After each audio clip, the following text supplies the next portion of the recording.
590 VOCM, waking up St. John's and Mount Pearl on this September 11th. Your VOCM. That morning, a late summer sun spread its long shadows over North America's oldest city. Traffic had not yet begun its rushing pace. To the east, the harbor lay calm and still, and the Southside Hills watched as the city slowly awakened. Throughout the province, as the sun rose higher, a beautiful day unfolded. Across the Atlantic, the European day was well underway. As on any day, airports bustled with activity as travelers boarded aircraft, anticipating a peaceful journey to North American destinations. South of our Canadian border, the sun shone brightly on the heart of America, on New York City. As majestic buildings glistened, downtown Manhattan awoke. New York City buzzed with activity. Throngs of citizens moved hastily to their destinations. New York City was alive and well. Never-ending masses headed downtown to the financial district. At the World Trade Center, the soul of the financial world, more than 50,000 people assumed their daily routines. Within a single immortalized instant, the U.S. and the world were transformed forever. Hijacked planes, forced into becoming guided missiles, twisted downtown Manhattan into a surreal sight, a field of ash, rubble, and debris. Panic, destruction, and terror intensified as coordinated attacks on financial centers and the U.S. military became a virtual declaration of war. I spent the year in combat. Never saw anything like this. Airport security, outsmarted by terrorists, became unwitting players in this unprecedented act that resulted in a death toll of thousands. Quickly, U.S. airspace was shut down and all aircraft were ordered to land. Canadian airspace closed shortly afterwards. For the first time in history, North American airspace was closed. For the numerous planes traveling over the Atlantic, Newfoundland and Labrador, being the closest point of land, quickly were viewed as their safe haven. Gander Air Traffic Control, taxed to the maximum, struggled to quickly and safely land more than 75 planes that now had nowhere else to go. One by one, the planes descended through the clear September sky to airports in St. John's, Gander, Stephenville, and Goose Bay. As the last aircraft touched safely down, the aircraft controllers' radar screens went blank for the first time in history.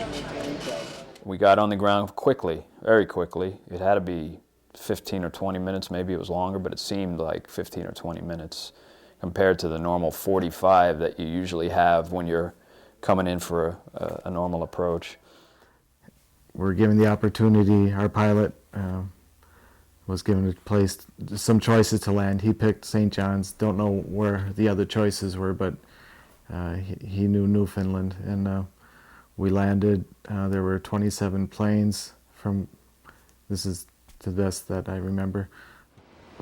These attacks in New York and Washington eventually cost the lives of thousands of people. First responders were dealt a devastating blow. The New York Police Department would eventually lose 23 members. The New York Fire Department, 323. For the men of Engine 54, human loss was personal. The Trade Center event was certainly devastating for the city and this fire department. And close to home, within this firehouse, we lost 15 firefighters. And within my battalion, we lost 32. So it's something that we think about every day and will live with the rest of our lives. In Newfoundland and Labrador, loss of life was not the immediate concern. With the planes on the ground, the province faced new problems. What to do with all these people? Where and how can we accommodate them? How long will they be here? What else can happen? As more than 12,000 passengers and crew waited patiently in planes parked on overcrowded runways, officials were forced to consider these and other concerns. And we got some details right away that said this is a serious matter and nobody can get off the plane. We stayed on the runway for about 8 hours. It was so smooth. We were just totally impressed, and I think that helped keep everyone calm. They were in control and no one had to worry about anything. And we were the second plane, I believe, on the ground, and we didn't get off until after, I think it was 1 a.m. or 2 a.m. the next morning. The reason we were held on the plane, part of that was a security issue, to keep everybody together, especially American planes. Local officials had no idea who was on the planes or if any of these uninvited guests posed a threat to the province. Facing innumerable concerns, Emergency Operation Centers, or EOCs, were quickly activated across the province. The September 11th, or 9/11 incident, as is more commonly known, had significant impact on this province. We had to look after nearly 13,000 passengers that were stranded here. With so many to accommodate, we did not declare an emergency. However, we did activate emergency operation centers and emergency plans throughout the province. With so much happening that day, the Office of Critical Infrastructure Protection and Emergency Preparedness, or OCPIP, placed their Ops Center in Ottawa on high alert. During the events of September the 11th, OCPIP was advised immediately, and we were in early contact with EMO, and consequently we were in contact with the RCMP and CSIS and all the other organizations that we needed to, and immediately activated our own emergency response plan. As well, the Government Emergency Operation Coordination Center in Ottawa was activated right away to provide support through OCPIP in the province, to the province. And by the nature of our work, police officers are trained to roll with the punches, for lack of a better word. That's the nature of our business. So good common sense decisions in a crisis situation are what pulls it off. The EOC provides the opportunity for agencies to work side by side in a team effort and to share information with those in the field. When activating an EOC, it is crucial that seating and workstations are available for all participants. The EOC should have pre-wired phone hookups and sufficient telephones. Logs, stationery, pens, and other supplies must be in place. Identification cards for each stakeholder must be displayed. Maps and other support material should be readily available. Fully operational communications and media monitoring equipment must be set up in a separate area and a media area established. Bathroom facilities must be conveniently located. A rest area must be prepared. Food supplies must be arranged. An identity pass must be issued to everyone entering the EOC. Probably one of the greatest challenges from my viewpoint was the need for accurate and timely communications, especially at the Emergency Operations Center, because in any emergency your decisions are only as good as the accurate and timely information you get. So I can't emphasize to any person who is an emergency responder or an emergency planner that accurate and timely communications is a must in any emergency. St. John's, the provincial capital, is located on the East Coast. Home to more than 150,000 people, this bustling city is the most easterly port in North America. Here, foreign guests occasionally arrive on cruise ships that frequently visit the city for a day of sightseeing and shopping. On September the 11th, 2001, the St. John's International Airport unexpectedly witnessed the arrival of 27 planes and approximately 4,200 passengers and crew. In St. John's and around the province, EOCs were staffed in part by the Newfoundland and Labrador Emergency Measures Organization, who acted as manager and as the provincial team coordinators liaison between other EOCs. The RCMP took responsibility for security at airports within their jurisdiction. Where necessary, they assisted other agencies and were responsible for national security issues. The Royal Newfoundland Constabulary provided policing expertise within their primary jurisdiction. They also strongly supported other emergency response agencies around the province as required. OCPIP, liaison between the province and all federal government departments to coordinate federal resources that were required to assist the province. The Department of Health and Community Services ensured the emergency medical assessment and care of passengers. They also made sure that public health care needs were met. The department, in coordination with Health Canada, facilitated shipment of cots and other bedding material to the province. They were also the link between Health Canada and provincial healthcare boards. The Department of Human Resources and Employment arranged transportation, accommodations, and food for stranded passengers. They also coordinated activities of the volunteers and numerous service agencies. The Public Information Officer was responsible for media monitoring, communication with the media, and coordinating news conferences. The Department of National Defence assisted by providing the transportation of cots from Ottawa. They liaisoned between government departments and DND and also provided meals and accommodations for several hundred passengers. Municipal governments assisted Human Resources and Employment to provide transportation, food, facilities, and accommodations throughout their respective areas.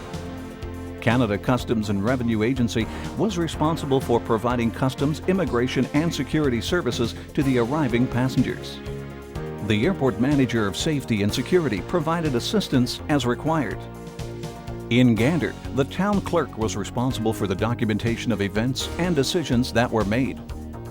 The Director of Municipal Works coordinated and assigned the town's resources as they were needed. The Fire Department coordinated the busing of passengers throughout the area. In Stephenville, the Airport Manager coordinated activities at the airport and on the ramp. The Salvation Army performed clerical duties, assisted HR&E with housing, and the RCMP with security issues. Sir Thomas Roddick Hospital provided medical and healthcare services to the passengers. They also established a 200-bed emergency hospital that assisted in passenger accommodations. The College of the North Atlantic opened its facilities to provide food and lodgings. A lot of these people who were deplaning had an understanding that they were in Canada. However, they were anxious and nervous. But once they saw the emergency responses from Canada, things that they would be familiar with. Red Cross is a good example. Our own RCMP members, a number of them were in the Red Surge in Gander specifically, that the level of tension decreased an incredible amount. So familiarity is a very important attribute to bring to any incidents where anxiety is quite high. Gander, a town of 10,000, is located in central Newfoundland. The town's main economic industries are in the areas of transportation, communications, public administration, and defense. Gander has been at the center of aviation since the 1930s, when it became a regular refueling stop for aircraft crossing the Atlantic. While Gander is familiar with the arrival of many aircraft, the town did not expect such a large number landing in such a short time. On that day, this peaceful community increased its population by 6,500, as 38 planes were forced to land here. Once we started processing passengers, they would then be handed off to the Canadian Red Cross here in the terminal building, and the town's EOC coordinated busing to bring these individuals to the various organizations here in Gander and the outlying area. We set up the Emergency Operations Center in support of the airport. The airport was the prime agency in this emergency, and we took on the responsibility of transportation, feeding, and accommodations.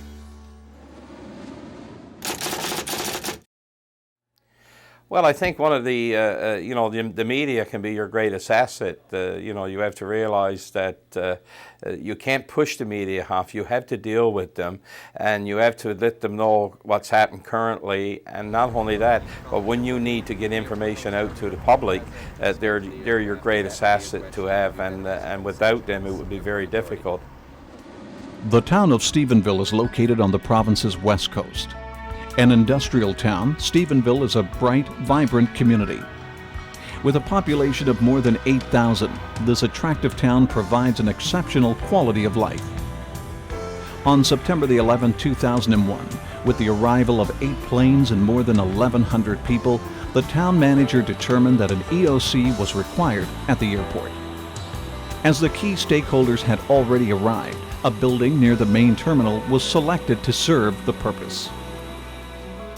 When I responded down here, I made the initial decision that because of everything that was coming at us, seemed to be logistical and not medical or life-threatening, I decided not to set up the main EOC at the town office and operate from the airport EOC, so the heads of each of the groups could deal directly with their people and have hands-on communications rather than communicate through different people.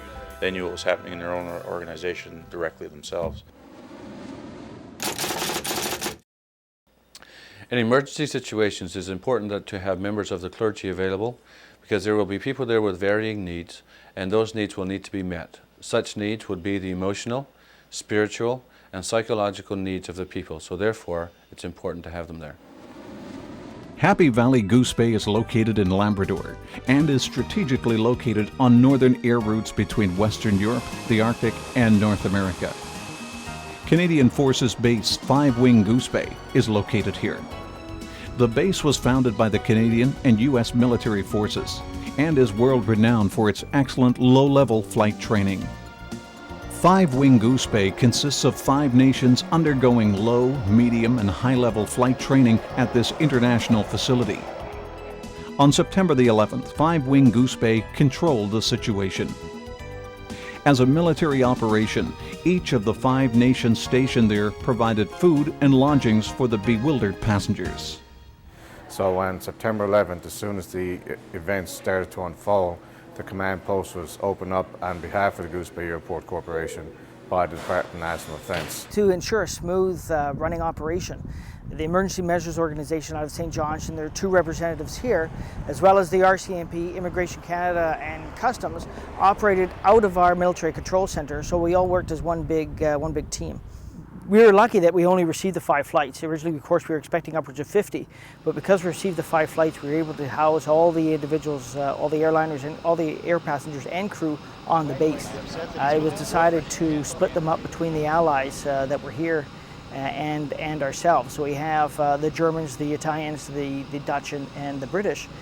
So each ally got one airliner, and the Canadians, we took care of one of ourselves. The importance of rest actually cannot be overemphasized. You have to look at your staff and look where people are having the most activity and make sure that them personnel are rotating and getting rest. Rest is very important because if you don't rest, then you're going to make mistakes. And in an emergency, you want to make sure that you're at your top. Once it became known that North American airspace was to be closed for an indefinite period of time, the decision was made to deplane the passengers. Security at airports was extreme as passengers were slowly and painstakingly processed. Disembarking would prove to be a lengthy process as everyone and their baggage had to be thoroughly checked. Around the province, communities, churches, businesses, service agencies, volunteers, and the general public rallied to provide support to the stranded passengers. The importance of the assistance provided by community partners cannot be overlooked. Their experience and resources are invaluable. There's a lot of logistics with volunteer coordination. We have to be very cognizant of the training requirements that the volunteers have and what they needed to implement the program that we were trying to exercise. Very important to have a volunteer logistics coordinator with you at the reception center when you're handling the volunteer component. In St. John's, passenger registration took place at Mile 1 Stadium. Stringent security was evident as they arrived. When we got to Mile 1, I was really impressed on how smoothly everything worked, from the Red Cross checking us in to Salvation Army at different various checkpoints and all the other agencies. It was just really difficult to tell where one line stopped because they all worked together as, to me, a flawless team. In St. John's, passengers were accommodated in areas that included Holy Heart of Mary High School, the St. John's Convention Center, and Memorial University. In Gander, as schools and hotels were filled, passengers were bused to the outlying communities that included Norris Arm, Appleton, Lewisport, and Gambo. Stephenville arranged accommodations in places that included hotels and a college of the North Atlantic. Passengers were also housed in communities throughout the area and as far east as Stennybrook. In Goose Bay, passengers were housed and fed in the barracks provided by their host nation. Okay, resources are obviously a prime consideration when you're planning for disaster. You need to know where to access the additional resources when your own resources become overwhelmed. In addition to food and lodgings, passengers were quickly provided free phone and internet services, allowing them to contact loved ones at home. Hospitals, clinics, and roving medical teams attended to those requiring medical attention. Retail outlets provided some much-needed clothing, as the lack of basics became apparent as the majority of the passengers' luggage remained on the planes. As an emergency progresses, incident briefing sessions among the stakeholders in the EOC is crucial. These sessions are necessary to ensure a smooth and accurate flow of information among all members and their agencies. This forum also affords individuals the opportunity to address and handle any problems or concerns that may be brought forward. Additionally, roundtable discussions with key stakeholders offers the forum to address specific issues as soon as they arise. By Monday, September 17th, the skies had reopened and all passengers were on their way. The province was now able to return to normal. Debriefing at the end of any critical incident gives stakeholders and first responders an opportunity to express and address any concerns and emotional issues that they may have. This may include those of a professional or a personal nature. Failure to properly debrief could result in serious repercussions at a later time. I think training for an emergency service organization is essential because people learn by training.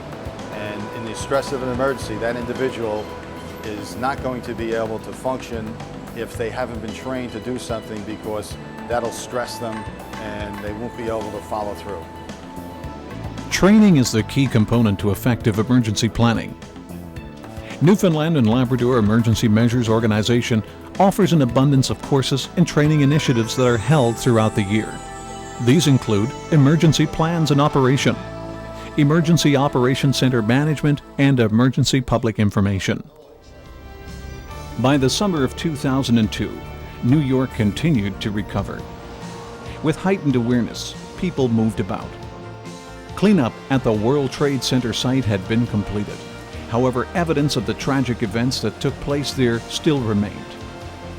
At St. Paul's Church around the corner, tributes continued to be placed in memory of those who perished. In Battery Park, a short distance away, the broken and battered globe that once stood proudly between the Twin Towers is a testament to the tragedy that unfolded. The world will go on, hopefully to become a better place in which to live. I think one of the overlooked parts of that World Trade Center disaster were the efforts of the people of Newfoundland and Labrador, working with and dealing with and receiving all the airline passengers, and I think they did a great job, and I'd like to thank them for that. I got to say something about the Newfoundland people. I think they're wonderful. Again, it goes back to their hearts, what's in their hearts. And I'm going to cry.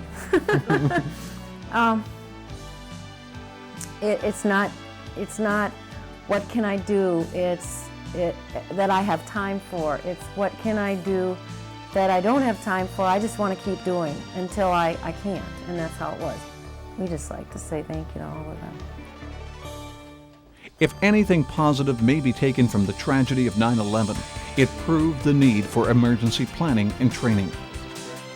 It has often been said this would never happen here. Well, it did happen here, and it could happen here again. Should an incident of these proportions come to our doorstep in the future, Newfoundland and Labrador will continue to be well trained and prepared to assist in any emergency.